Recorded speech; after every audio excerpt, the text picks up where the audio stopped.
네, 오늘부터 내일까지는 빌립보서 가장 마지막에 해당하는 결론부 4장의 말씀을 살펴봅니다. 지금까지 빌립보 교회를 향해서 권면의 말씀을 전했던 이 사도 바울이 마지막 4장에 와서 이제 끝으로 하는 권면의 말씀입니다. 바울은 마지막으로 어떤 권면을 주고 있을까요? 1절을 보니까 뒷부분에 주 안에 서라 이렇게 말하고 있습니다. 주 안에 서라. 여기서 선다라고 하는 표현은 신앙적으로 굳건하게 서 있다, 흔들리지 않고 서 있다, 이런 것을 말합니다. 그러니까 빌립보 교인 여러분들이 신앙적으로 흔들리지 않고 굳건하게 서기를 바랍니다. 이렇게 권면을 하고 있다는 것입니다. 왜 이런 권면을 줄까요? 그 이유는 빌립보 교회를 흔들고 있는 여러 가지 요소들이 있기 때문입니다. 흔들고 있는 요소가 있으니까 흔들리지 말라고 말하는데, 교회를 향한 어떤 공격, 교회를 향한 어떤 핍박과 유혹, 교회를 흔드는 요소가 있기 때문에 흔들리지 말고 굳건하게 서라, 이렇게 말을 하는 것입니다. 그렇다면 당시에 빌립보 교회를 흔들었던 요소가 무엇이겠습니까? 그 큰 것 중에 하나는 그 성도 사이에 있던 갈등과 다툼이었습니다. 갈등과 다툼. 2절 말씀 보면 이렇게 말씀합니다. 내가 유오디아를 권하고 순두개를 권하노니 주 안에서 같은 마음을 품으라. 같은 마음을 품으라라고 했던 것은 같은 마음이 아니었고 다툼이 있었기 때문에 그 말을 하는 것입니다. 같은 마음을 품으라. 사도 바울이 두 인물을 언급합니다. 유오디아라는 사람을 언급하고 순두개라는 사람을 언급하는데, 이 두 인물이 어떤 인물인가 자세히 말하고 있지 않지만 오늘 본문 가운데 유추할 수 있는 것은 그들 가운데 신앙에 열정이 많았고 신앙적인 열심이 있었다라는 것입니다. 그러니까 예수님을 뜨겁게 사랑하는 사람들이었고 복음에 대한 열정도 있어서 함께 동참하고 사역하고 봉사하고 하는 그런 사람들이었다는 것입니다. 여러분, 좀 이상하지 않습니까? 신앙이 좋은 사람들이 모였습니다. 예수님 잘 믿는 사람들이 모였습니다. 그런데 그 가운데 다툼과 갈등이 생길 수가 있을까요? 오늘 본문을 보니까 생길 수가 있습니다. 이유가 무엇인가? 사람들이 각각 다 다른 배경들을 갖고 있기 때문입니다. 태어난 곳이 다르고 출신 배경이 다르고 자란 환경도 다르고 배운 것도, 우리가 생각하는 것도, 우리가 관점이 있다고 말하지 않습니까? 같은 물건을 보더라도, 같은 일을 보더라도 관점이 다르기 때문에 생각하는 것이나 해석하는 것들이 다를 수가 있는 것입니다. 유오디아와 순두개도 그러했습니다. 이들이 예수님을 잘 믿고 있는데 이들이 다투려고 교회에 왔겠습니까? 서로 불화하려고 왔겠습니까? 그런데 어떠한 이유 때문에 불화와 다툼이 생길 수가 있는 것입니다. 이런 일이 생길 수가 있는데, 그렇다면 중요한 것은 이 갈등과 다툼을 어떻게 해결할 것인가, 이것이 더 중요한 것입니다. 사도 바울이 이 유오디아와 순두개를 향해서 이렇게 권면합니다. 다시 한번 2절의 말씀을 읽어보겠습니다. 내가 유오디아를 권하고 순두개를 권하노니 주 안에서 같은 마음을 품으라. 사도 바울이 하는 권면은 같은 마음을 품으라는 것입니다. 같은 마음을 품으라. 그런데 우리가 조금 전 말했던 것처럼 생각이 다르고 마음이 다른데 어떻게 같은 마음을 품을 수가 있을까요? 같은 마음을 품을 수 있는 한 가지 방법이 있다면 그것은 바로 예수님의 마음을 함께 품는 것입니다. 예수님 마음을 품는 것. 예수님의 마음은 어떤 마음입니까? 예수님의 마음은 겸손하고 낮아지는 마음입니다. 예수님의 마음은 자기의 유익보다는 다른 사람의 유익을 구하는 마음입니다. 예수님 마음은 다른 사람을 도와주는 마음이고 자기를 비우고 낮아지고 다른 사람을 위해서 자기를 희생하는 마음입니다.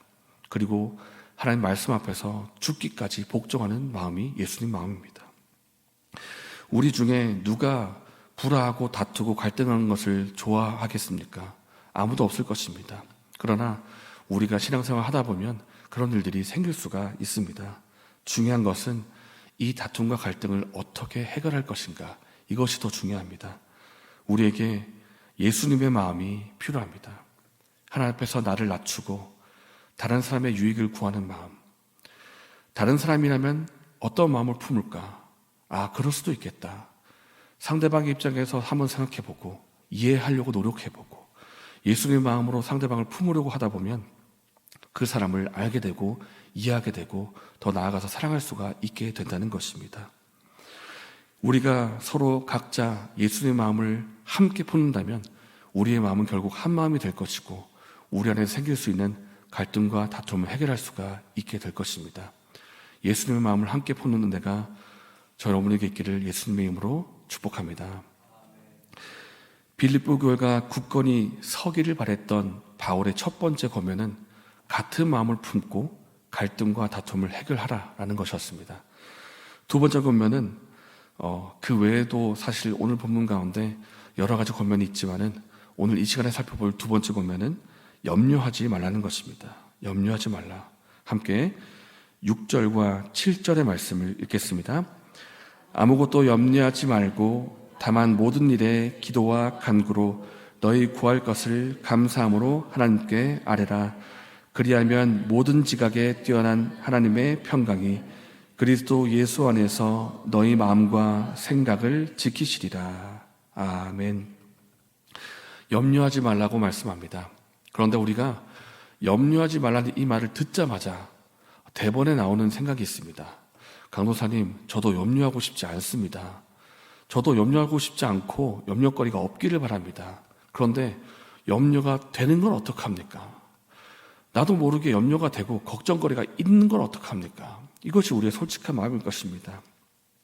우리가 살아가다 보면 염려거리가 생기고 걱정거리가 생겨서 우리가 정말 잠을 자지 못할 정도로 고민하게 하고 눈물 흘리게 하고 고통하게 하는 것이 우리의 삶의 현실입니다. 그렇다면 우리가 어떻게 하면 염려거리가 있는데 그것을 해결할 수가 있겠습니까? 그것은 바로 그 염려거리를 가지고 그대로 하나님 앞에 나아가서 기도하는 것입니다. 하나님 앞에 나아가서 기도하는 것, 이것이 우리가 할 수 있는 것입니다. 제가 대학교 생활을 마칠 때쯤에 제 마음에 찾아온 두려움이 하나 있었습니다. 그것은 내가 과연 취직을 할 수 있을까라는 두려움이었습니다. 내가 과연 취직할 수 있을까? 내가 직장을 잡아서 돈을 벌고 먹고 살 수가 있을까라는 두려움이 저에게 찾아왔는데 그 이유는 제가 다른 사람에게 자랑할 만한 어떤 자격증이나 이력 같은 것이 없었기 때문입니다. 이런 것이 없으니까 자연스럽게 비교가 되면서 두려움이 찾아옵니다. 와, 나 어떡하지? 나 정말 취직할 수 있을까? 제가 이때 할 수 있는 것은 두 가지밖에 없었습니다. 첫 번째는 취업 준비하는 거. 여기저기 회사를 찾아보면서 내가 취업할 만한 자리가 있는가, 취업 자리를 알아보는 거 한 가지라 하고, 두 번째는 하나님 앞에 나가서 솔직하게 기도하는 거였습니다. 정말 미사여구 다 빼고 솔직하게 기도했습니다. 하나님, 저 솔직하게 너무 두렵습니다. 제가 취업을 할 수 있을지 저도 잘 모르겠습니다. 그러나 기도하면 하나님께서 들으신다고 말씀하셨으니까 제가 기도합니다. 저의 길을 인도하시고 제가 취업할 수 있도록 도와주십시오. 제가 이렇게 기도드렸을 때 상황은 바뀐 것이 없었지만은 제 마음에 생긴 변화는 두려움이 사라지고 제 마음에 평안이 찾아오는 것이었습니다. 제 마음에 평안이 찾아오고 이런 확신이 들었습니다. 아, 하나님이 내 기도를 듣고 계신다. 그리고 내 길을 인도하시겠구나 라는 믿음의 확신이 생기니까 마음에 평안이 찾아오고 그때부터 마음에 어떤 두려움이 없이 평안함으로 살아갈 수가 있었습니다. 결국 어떻게 됐을까요? 취업을 했습니다. 취업을 했고 대학생 때 빌렸던 학자금 다 갚고 차도 생기고 부족하지만 부모님께 사용할 용돈도 드릴 수가 있게 되었습니다. 그러니까 내 마음에 찾아왔던 그 두려움이 사실 알고 보면 두려울 거리가 아니었는데 기도하니까 그 두려움이 사라지고 평안이 찾아왔다라는 것입니다. 우리의 마음에 염려가 찾아올 때 내 머릿속에 두려움거리와 염려거리가 나를 괴롭힐 때 내가 할 수 있는 것이 있다면 그것을 그대로 가지고 하나님께 가서 기도하는 것입니다. 그대로 기도하는 것. 그러면 하나님께서 우리 기도를 듣고 응답하실 것입니다. 하나님은 아무리 작은 기도를 할지라도 그 기도를 귀 기울여 들으십니다. 아무리 큰 문제를 할지라도 하나님께서 응답하지 못할 문제는 없습니다. 그렇기 때문에 우리 삶 속에 찾아온 찾아온 작은 일도 큰 일도 다 기도할 수가 있는 것입니다. 우리가 기도하면 마음의 평강이 찾아오고 그 평강이 우리의 마음과 생각을 지켜줍니다. 이 평강은 내가 스스로 만들어낸 평강이 아니라 그리스도로부터 온 평강이기 때문에 상황과 환경을 뛰어넘는 평강, 내 감정을 뛰어넘는 평강이라는 것입니다. 이 평강 우리가 누리기를 원합니다. 우리가 걱정하고 근심할 때, 염려할 때 기도의 자리로 가지고 나아가십시다. 주님이 들으시고 응답하실 것을 믿고 솔직하게 다 주님 앞에 내어놓읍시다. 그러면 세상이 줄 수 없는 평강으로 우리를 감싸주시고 우리를 인도하실 것입니다. 이러한 은혜가 저 여러분에게 있기를 예수님의 이름으로 축복합니다. 이 시간 함께 말씀을 생각하면서 기도하겠습니다. 하나님 아버지, 우리 안에 생길 수가 있는 이 갈등을 해결하기를 원합니다. 예수님의 마음을 함께 품을 수 있도록 도와주시옵소서.